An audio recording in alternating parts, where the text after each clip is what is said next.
Olá! Estar encarnado nos traz limitações que nem sempre conseguimos compreender, uma vez que somos espíritos imortais que já passaram por inúmeras experiências.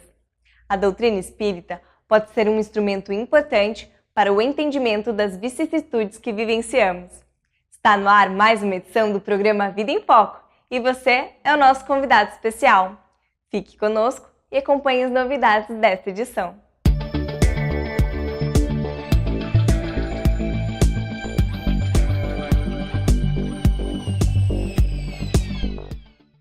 A mediunidade nos é dada por Deus para que possamos ter contato com o plano espiritual e conhecer essa realidade, bem como compreender que somos seres imortais que retornaremos inúmeras vezes para a carne. Os médiuns que têm contato frequente com o mundo espiritual carregam a responsabilidade e os desafios inerentes à prática mediúnica.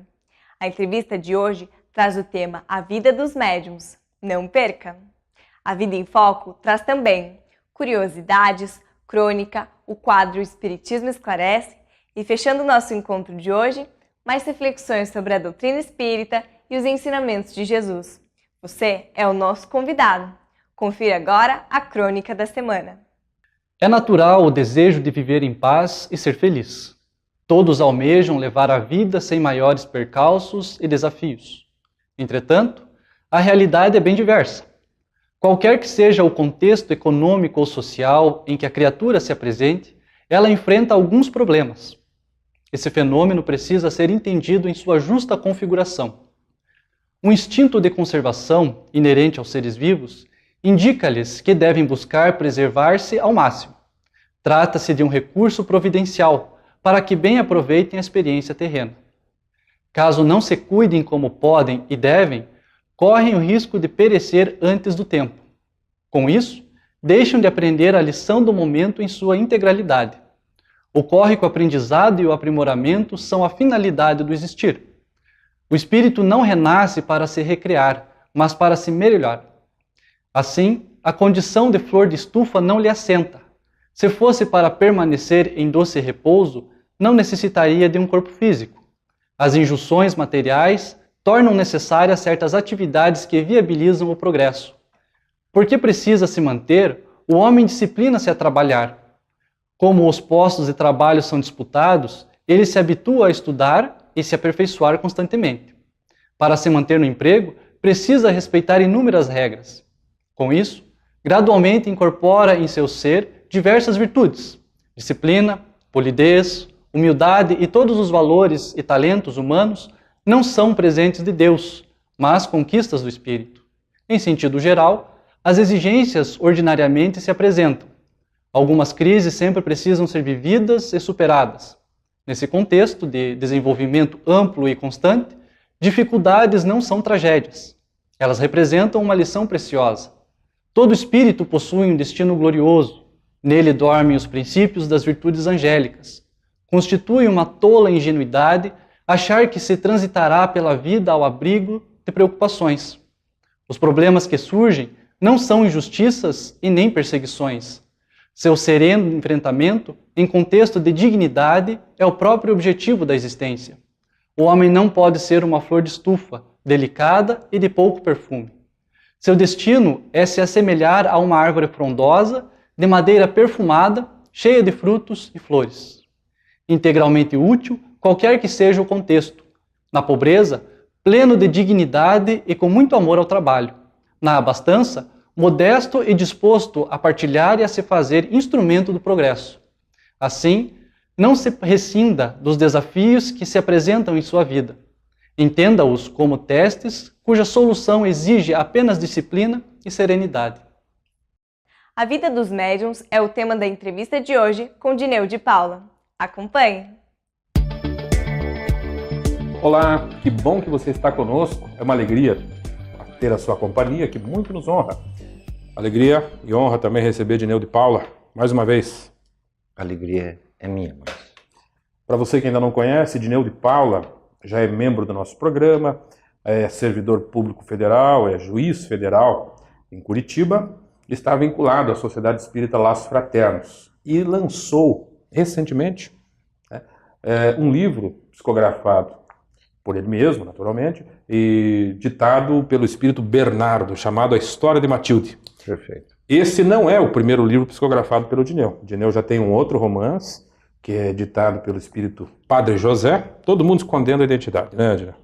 Padre José Maria. José Maria. Isso. Exatamente, para não confundir com o personagem A histórico figura histórica do Padre José. do Padre José. Me parece que isso foi refletido antes, né? Foi refletido a respeito da oportunidade de colocar um nome composto para evitar alguma confusão histórica. Foi inclusive pedido a permissão dele, porque ele se apresentava muito singelamente como Padre José, tá? Mas daí quando foi para sair o lançamento do livro, se refletiu, né? Opa, mas existe um Padre José que é uma figura famosa. E daí eu conversei com ele, perguntei: o senhor se incomoda de incluir um Maria aí para evitar a confusão? Ele disse: não, pode colocar o Maria que não tem problema. Que eu saiba, são 3 livros psicografados, 2 publicados, o outro ainda em gestação. E Dineu já começou um 4º, um outro romance? Perfeito, um outro romance. Um outro romance. Claro, Dineu, que a gente está perto aí de alguém que lida diariamente com o intercâmbio espiritual. E isso suscita uma série de curiosidades. Eu imagino, até no seu ambiente de trabalho, alguém deva ter curiosidades, né? Com certeza. É mesmo? Especialmente a partir do momento em que os livros foram lançados, né, em que se tornou público, mais uma pessoa veio conversar comigo com dúvidas assim bem peculiares a respeito disso. Mas como é que funciona mesmo? Como é que é na prática esse negócio? Existe mesmo? Nós vamos chegar aí, Dineu. Mas voltando um pouquinho na sua história, você se expôs, né? Você colocou o seu nome no livro, então é natural que haja mesmo curiosidades. Quando que começou? Quando é que você sentiu que estava conversando aí entre aspas, né? Porque há várias formas de se perceber. Quando é que sentiu que estava fazendo intercâmbio com o mundo espiritual? Em que momento da sua vida? Márcio, isso aí para mim remonta à infância mais longínqua. Eu tenho lembranças de, durante a noite, a família inteira deitada, dormindo, tá? Eu ouvia passos vindo em direção à minha cama, tá? E eu, desde muito pequeno, entende? Eu gostava de ler, entende? Então era comum eu ficar lendo gibis à noite, entende? E daí eu lembro que eu ouvia os passos vindo. Não é aqueles estalos normais de uma casa velha, entende? É passos mesmos, entende? Você ouvia alguém vindo. E daí tinha um ritmo. Exato, os passos vinham e não chegava ninguém. E daí eu tinha um pavor daquilo, porque era criança, entende? Eu não sabia exatamente do que se tratava, para mim era fantasma. Daí eu lembro que eu me cobria de medo, tá? Só que às vezes era verão, e daí eu ficava suando com medo, criança embaixo do cobertor, que eu tinha medo de tirar o cobertor e ver, tá? Eu tinha medo quando eu era criança. E alguma vez você viu, Dineu? Várias vezes. Não, enquanto eu era criança, não. Acho que tiveram o cuidado, a misericórdia comigo de não se mostrar enquanto eu era criança, entendeu? Eu ia só me habituando com a ideia de que os espíritos existiam e faziam parte da vida da gente. Só que isso só se tornou perturbador para mim, Márcio, quando eu tinha 13 anos, tá? Na adolescência, porque o meu pai morreu. O meu pai era motorista de táxi e ele foi assassinado, tá? Então, e foi um contexto assim muito difícil, porque ele foi assassinado e digamos, achou-se o carro, entende, com marcas de sangue. Então se sabia que algo havia acontecido de ruim com ele, só que o corpo ficou desaparecido assim, eu não lembro agora se por 2 ou 3 semanas. Então eu não sabia, digamos, ficava aquele sentimento, entende? Ai, cadê meu pai? Que era o meu pai, entende? Tipo, chamando o pai, tá? Eu era um adolescente com 13 anos, entende? Que eu tinha aquela vontade imensa, entende? Que meu pai viesse. Eu não sabia que meu pai estava morto ainda. Para mim, na minha cabeça, ele estava ferido em algum lugar e ia voltar para casa. Só que ele tinha desencarnado numa situação difícil, né? Veja, ele foi vítima de latrocínio, mataram ele para roubar o carro. E eu ficava chamando aquela presença, tá? E eu creio, tá, que ele veio ficar perto de mim. E eu tinha sensibilidade, tá? Então daí eu estava com alguém, entende, que eu chamava insistentemente para ficar perto de mim, sem saber que tinha morrido, tá? Então aquilo me adoeceu, entende? Eu fiquei doente um tempo, bem doente mesmo. Não se sabia o que era aquilo, tá? Mas, nossa, eu dormi em qualquer canto, em qualquer lugar. Fiquei realmente com esse processo meio perturbado. E daí era uma época assim um pouco mais empírica. E uma senhora espírita, ela disse, ok, vamos fazer lá em casa uma sessão, entende? A gente aplica um passe nesse menino, tal. De repente ela estava percebendo alguma coisa. E eu fui na tal da sessão, entende? Evidentemente, com a misericórdia de Deus, só houve a manifestação de espíritos bondosos, até porque eu era uma criança que estava numa situação delicada. Por ela, a manifestação? Por ela. E ela me aplicou um passe e no dia seguinte eu tinha sarado. Então veja, para mim parece assim muito evidente que o meu pai estava perturbado, entende? Bem naquele ambiente salutar, ele foi socorrido e eu, consequentemente, no dia seguinte eu amanheci curado dos meus sonos, das minhas perturbações, tudo aquilo que eu tinha, entende? Como se tirassem com a mão. Tá? Não foi um período em que minha mediunidade ficou mais ou menos perturbada. E depois foi crescendo assim algo normal, entende? Eu acredito que foi ficando mais consistente ali pelos 18 anos. Ok, já vamos procurar entender o que houve então lá pelos 18 anos, fazemos o nosso intervalo, até para você dar uma respirada. Está lidando com conteúdos aí seus, né, muito particulares. Sim, exatamente. Damos uma respirada e já voltamos. Perfeitamente. Natural que o nosso telespectador, a telespectadora também, tenham curiosidade de saber o que é que houve depois, quando é que o Dineu fez contato mesmo com o espiritismo, e isso passou a fazer sentido para ele. A gente já volta. A Vida em Foco vai para uma breve pausa e logo retornamos com a entrevista. Aguarde!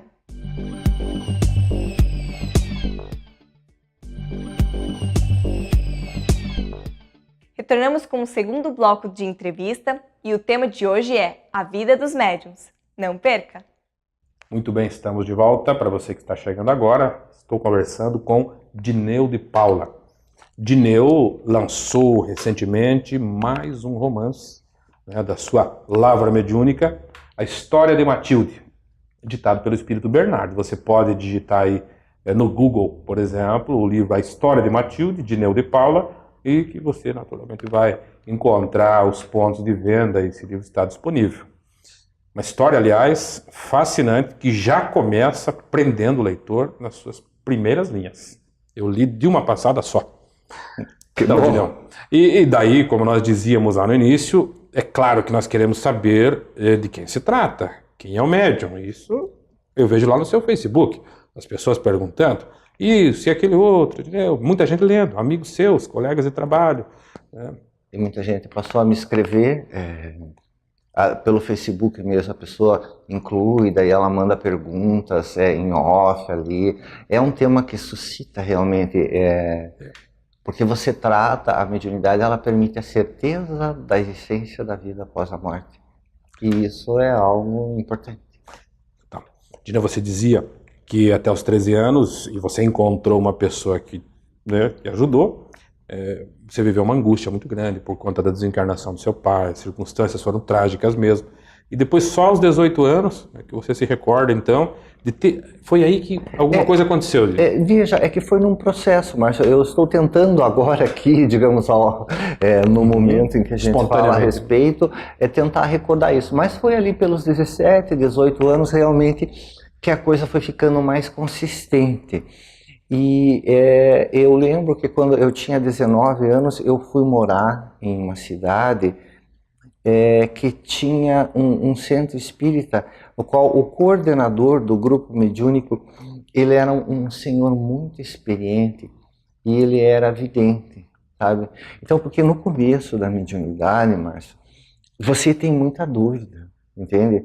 Tipo, ai meu Deus, são tantas, como diz a música, são tantas emoções, tá? Mas são mesmo, entende? Você sente coisa demais, entende? Desculpa interromper, você chegou a achar que estava alucinando em algum momento? Estava perdendo o juízo? Não, eu nunca achei que eu estivesse perdendo o juízo, mas eu achava, entende, que algumas coisas não faziam muito sentido, porque eu sentia coisas demais no mesmo dia, entende? Era um processo assim, que é um processo de autoconhecimento, você discernir qual emoção é tua, qual não é. E eu lembro que teve esse rapaz que era o coordenador do grupo mediúnico, se chama Milton, e ele era, né, porque continua sendo ele é médium vidente, tá? Então aquilo foi um processo assim, digamos, tão tranquilizador da minha intimidade, porque eu no grupo mediúnico, entendeu? Eu dava manifestação mediúnica, e daí eu recordo que ele comentava, a mãe dele também era vidente, e daí eles trocavam assim depois do grupo impressões a respeito do espírito que tinha estado comigo, aparência física, o que era, e aquilo, sabe, foi me dando uma tranquilizada, porque às vezes você pensa, nossa, será, entende, que eu não sou a pessoa fantasiosa, apesar de todas essas emoções, porque para mim é um processo intenso, sabe? A mediunidade minha não é uma coisa meramente cerebrina, tá? Eu sinto a emoção do espírito, entende? Se é alguém que está angustiado, que vai se manifestar na reunião mediúnica, digamos, o choro é intenso. Se tem desespero, o desespero é intenso. Se é uma entidade evoluída, é uma paz profunda. Então eu realmente sinto, eu partilho da dor, eu partilho da alegria, do choro. E o fato de aquelas duas pessoas tão experientes, digamos assim, me secundarem nesse processo foi algo que me deu uma segurança grande. Foi aí o seu primeiro contato, por assim dizer, com a instituição. Até então, você não participava de nenhum grupo, uma instituição onde havia... Estudava em casa, entende? Estudava em casa, um processo assim meio empírico, entende? De quem sempre gostou de ler e tal, mas faltava uma orientação. E o que eu acho assim muito importante, para quem tem essa sensibilidade, que busca um centro espírita sério. Centro espírita, né? Acho que não há outro lugar, ou há? Pode ser que haja, veja hoje em dia na internet, tem informação a respeito de tudo, mas eu acho muito importante que você busque apoio de alguém sério, que seja pessoa sóbria, que existe muita loucura no mundo também, né, Márcio? Muita fantasia, muito misticismo. Então eu acho assim muito importante você buscar informação na fonte, entende? Se você é médium, leia o livro dos médiuns, leia o livro dos espíritos, mas se tem na sua cidade um centro espírita, vá buscar informação para que você desenvolva esse talento de uma forma equilibrada, para que isso te dê tranquilidade, para que você aprenda com quem sabe. Para mim fez uma diferença muito grande. Isso, Dineu, dificultou as suas relações pessoais? Seu trabalho, vida social, saber lidar com isso? Né? É alguma coisa, por assim dizer, especial, que não faz ninguém melhor ou pior, mas ela é especial, é um talento. E isso trouxe algum embaraço? Eu creio, eu não diria que é um embaraço, eu creio que trouxe uma cautela a mais, porque determinados ambientes eles não são saudáveis, entende? Então faz com que você se acautele mais e tenha menos gosto por frequentar ambientes assim, onde existe uma certa algazarra, uma certa turbulência emocional, porque evidentemente não são espíritos equilibrados os que se emocionam em estar em certos ambientes. Não que exista, digamos, algo de deletério em si, mas se você for pensar um campo de futebol, onde as pessoas, não há nada de errado na paixão pelo futebol, mas as pessoas às vezes ali naquele ambiente eles se permitem um palavreado, um xingamento, às vezes uma forma estranha de se comportar, que na vida normal elas não são daquele jeito, mas ali elas se permitem. Que espírito encontra prazer em estar participando desse tipo de ambiente? É algo assim que faz você ter uma cautela a mais. Você não pega muito gosto por essas coisas. Então, Dineu, eu acho que essa conversa merece uma segunda parte, se você concordar. Eu acho que o telespectador, a telespectadora também hão de concordar. Chamamos aqui essa nossa conversa de parte 1. Né? Estamos lidando com o Dineu, né? Vendo quem é essa figura que também assina a capa do livro. Mas eu quero saber dos espíritos que se comunicam com você, como é que você dá crédito a eles, como é que eles interferem na sua vida diária. Voltamos numa próxima oportunidade, então, combinado assim, para falar a respeito de mais um pouco dessa dinâmica que envolve o médium Dineu de Paula. O programa prossegue, fique conosco. Chegou o momento de esclarecer as suas dúvidas sobre assuntos do cotidiano através da doutrina espírita. Fique agora com o quadro Espiritismo Esclarece. A pergunta que nos chega hoje diz respeito às demências. Nós juntamos, na verdade, algumas perguntas que tinham a respeito do Alzheimer e de outras demências para uma única explicação a esse respeito. A espiritualidade traz para nós, sim, algumas reflexões, embora não muitas, a respeito da demência. Talvez uma das mais interessantes foi trazida por Charles Richet.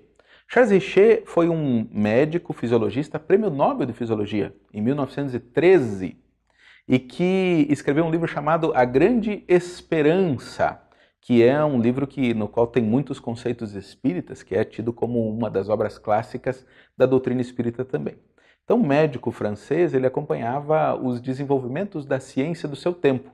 Ele dizia que os avanços da medicina iam certamente prolongar muito a vida dos seres humanos aqui encarnados. Ele dizia que aquela perspectiva de expectativa de vida de 55 anos que tinha na sua época, nos próximos anos ia chegar aos 90.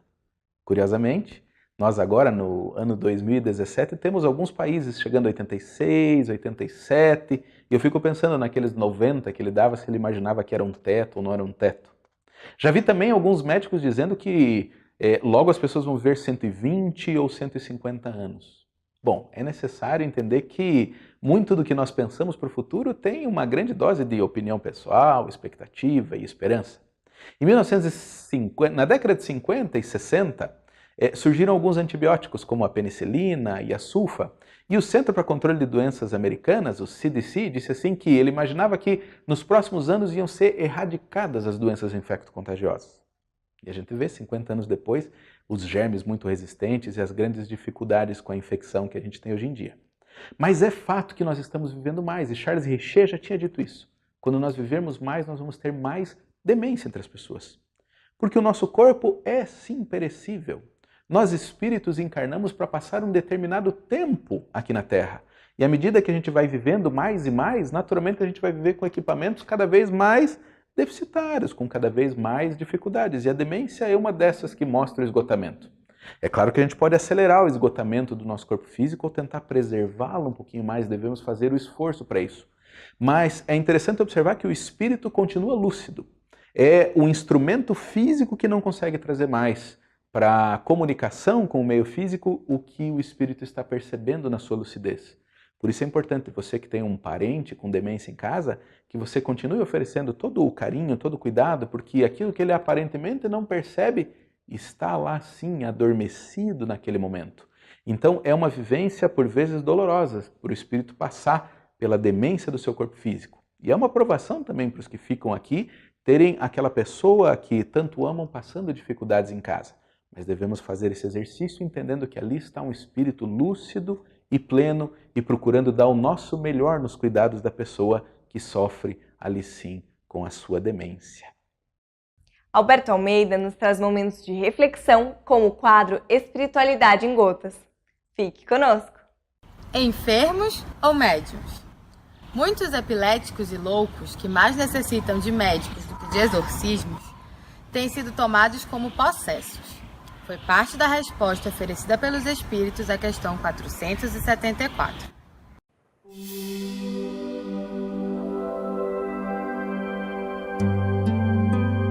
Espiritualidade em gotas. Estes são desafios que se colocam tanto para os que militam na academia quanto nas igrejas.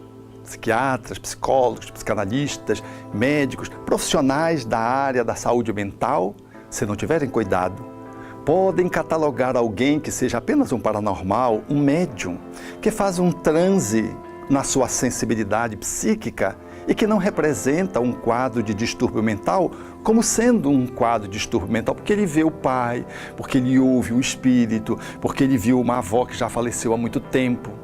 O profissional que não conhecer a área da paranormalidade, que não estudou mediunidade, que não tem o conhecimento do mundo espiritual influenciando sobre o mundo corpóreo e da acessibilidade que algumas pessoas têm, serão inclinados a achar que são processos delirantes, que trata-se de alucinações visuais, auditivas, sinestésicas e, não poucas vezes, ministram medicamentos, configurando como sendo um quadro psiquiátrico e às vezes até levantando uma hipótese diagnóstica precocemente, totalmente fora de propósito.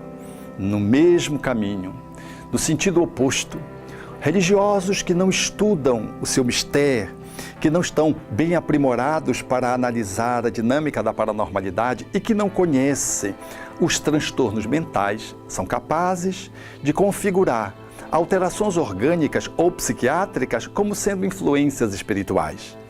Às vezes estão tratando como se fosse um espírito que estivesse, um encosto, estivesse ali dominando a pessoa, mas não é, é o espírito da própria pessoa que está num transe epiléptico, que está apresentando um transtorno mental, um surto, que às vezes está tendo um delírio e que está também, ao mesmo tempo, tendo uma alucinação. Não está vendo espírito nenhum. Ele está vivendo o seu drama conflitivo interior e precisa de médicos, precisa de medicamentos, precisa de que a sua mente seja apoiada por um profissional da área do psiquismo, do comportamento e da saúde mental para ajudá-lo, porque não há nenhuma interferência espiritual que esteja proporcionando aquilo. E se houver, é secundária, é necessário prioritariamente o atendimento médico. Por isso Allan Kardec foi magistral, soberano, quando propôs a necessidade de se aliar à ciência e à religião. Quando a academia der as mãos para esse estudo do laboratório de paranormalidade, da mediunidade, quando aqueles que militam na área da espiritualidade, que estudam os fenômenos mediúnicos, puderem fazer permutas com os profissionais que atuam na área dos distúrbios emocionais e psiquiátricos, nós haveremos de poder estar melhor equipados para atender cada pessoa, separando o joio do trigo, dando medicamento para quem precisa, psicoterapia para quem precisa e tratamento espiritual para aquele que carece. E não misturando as coisas ou, às vezes, fazendo uma associação quando esses processos estão juntos, o que ocorre também com uma certa frequência. Mas há circunstâncias em que uma coisa é apenas uma coisa e a outra é outra. São bem distintas. Uma é só paranormalidade, com saúde mental às vezes maior do que o médico. E o outro é transtorno psiquiátrico, é surto, que precisa de um apoio imediato, efetivo e logo de um profissional da área do psiquismo. Por isso, Deus colocou na Terra a medicina, a psicologia, o espiritismo, a parapsicologia, para que pudéssemos fazer o link desses conhecimentos, desses conteúdos, para melhor atender o ser humano.